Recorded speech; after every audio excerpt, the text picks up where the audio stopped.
नमस्कार साथियों good morning for all of you. साथियों, आप सभी को प्रजापति हेल्थ केयर में स्वागत है। मैं हूं आपका दोस्त डॉक्टर सवनी पंडित, मरवन प्रखंड, मुजफ्फरपुर, बिहार।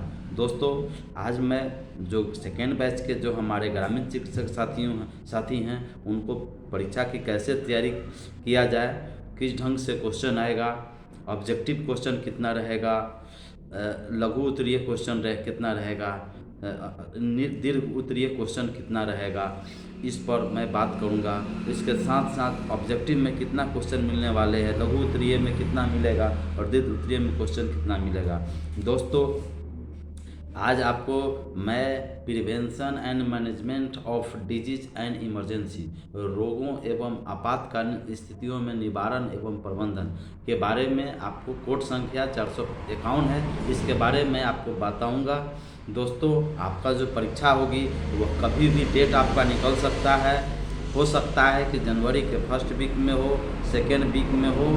आपको तैयारी करना है और दूसरे के बहकावे में नहीं आना है। इसके साथ साथ दोस्तों, जो कुछ हमारे ऐसे लीडर हैं जो आपको प्रलोभन दे करके कि आपको हम परीक्षा का में हम लोग पास करवा देंगे, आप हमें 50,000 रुपया दीजिए, आप हमें 20,000 दीजिए, 10,000 दीजिए, 5,000 दीजिए, हमें यह पैरवी है, हमें वो पैरवी है, मेरा आदमी रहता है, आपका ये NIOS में कार्यालय में आदमी रहता है, जो परीक्षा जांच करने वाला जो डॉक्टर हैं, जो चिकित्सक हैं, चाहे जो भी शिक्षक हैं, वो आपको जांच करेगा। हमें वहाँ तक अप्रोच है, निश्चित ही आपका अच्छा मार्क्स से आपको पास करा देंगे। आप सिर्फ परीक्षा में दाखिल हो जाइए। दोस्तों, यह सब भूल भुलैया है, यह सब बेवकूफ़ बनाने वाली बात है। ऐसा कुछ नहीं होने वाला है। ये दोस्तों, आप जो तैयारी करेंगे, आपके पास जो ज्ञान होगा, आप जो पढ़ेंगे वही आपको काम करेगा और उसी से आप परीक्षा पास करेंगे। और दूसरों के बहकावे मत आवे, न किसी को 1 रुपया दे पैरवी के लेकर के, न किसी तरह कुछ हो। आप चुपचाप अपने अच्छे विद्यार्थी की तरह परीक्षा दे, पास करें और उत्तीर्ण हो। क्योंकि जब अगर आप संजोग से आपका रिजल्ट अच्छा नहीं आता है तो आपको फिर परेशानी होने वाला है। फिर कंपार्टमेंटल में आपको जाना पड़ेगा, फिर फॉर्म भरना पड़ेगा, फिर जिस विषय में आपका क्रॉस लगा है उस विषय के लिए फिर आपको प्रक्रिया करना पड़ेगा, तभी आप फिर एक एग्ज़ाम दे सकते हैं। तो कंपार्टमेंटल का जो लफड़ा है वह लफड़ा नहीं हो, इसके लेकर के आप प्रॉपर तरीक़ा से आप तैयारी कीजिए और परीक्षा दीजिए, पास कीजिए। दोस्तों, हम जानते हैं कि आप प्रैक्टिस करते हैं, आपके पास अनुभव अच्छा है, ज्ञान अच्छा है, बहुत कुछ जानते हैं, बट आपके पास प्रैक्टिकल अच्छा है, आपको इलाज करने का तौर तरीका अच्छा है, लेकिन आपको थ्योरी की बात आएगी, जब लिखने की बात आएगी, उस समय आप फंस जाइएगा। दोस्तों, जब तक आप नॉर्मल नहीं जानिएगा तो एबनॉर्मल आपको समझ में नहीं आएगा। मान के चलिए कि अगर आपका हाइपोटेंशन, उच्च रक्तचाप, पहले तो नॉर्मल 120/80 होता है, 120/80 होता है। अभी का जो खान पान है, जो लाइफ स्टाइल है, उसके मुताबिक अगर देखा जाए तो 140/90 भी अगर है, अब मरीज को कोई कंप्लेन नहीं है, कोई तकलीफ नहीं है, तो आप दवाई नहीं देते हैं।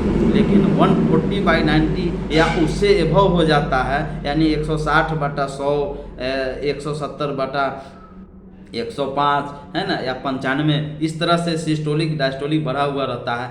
क्यों बढ़ा, क्या कारण है, उसमें क्या लाइफ पे कौन इसमें जिम्मेवार है ना, उसका लाइफ स्टाइल कैसा रहा होगा।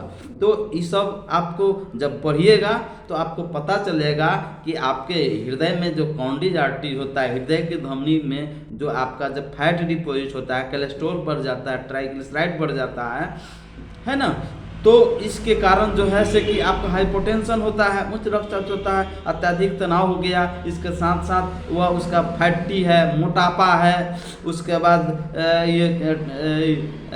क्या डायबिटीज़ है, डायबिटीज़ के साथ क्रोनिक जो है से कि आपका वो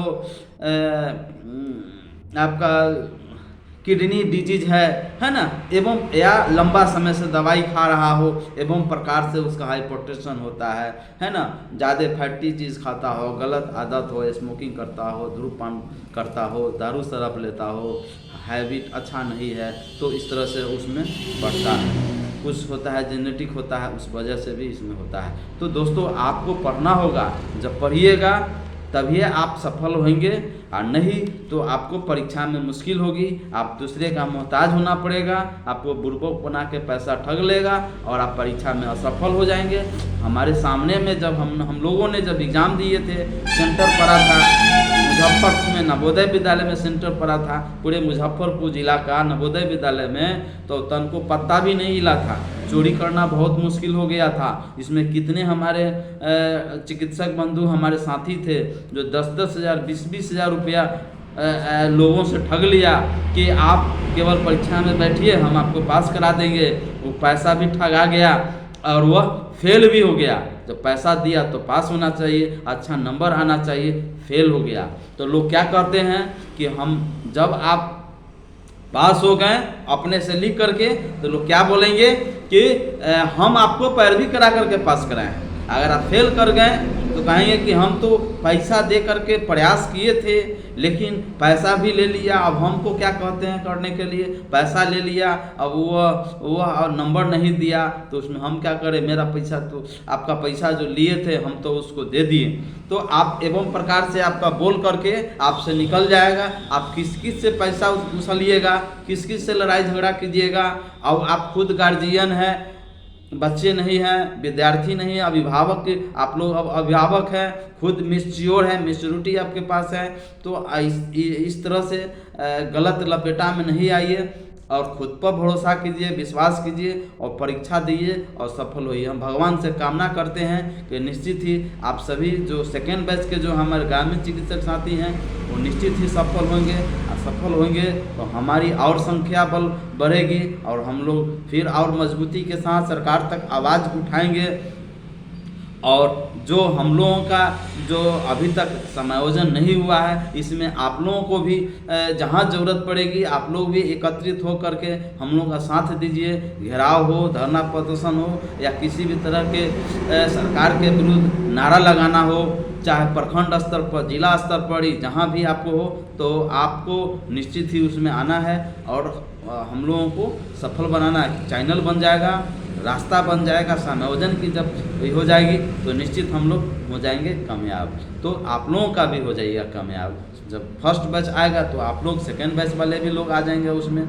तो दोस्तों मेरा यह सिर्फ सुझाव था ओनली सेकेंड बैच के ग्रामीण चिकित्सकों के लेकर के कि आपको तैयारी कीजिए।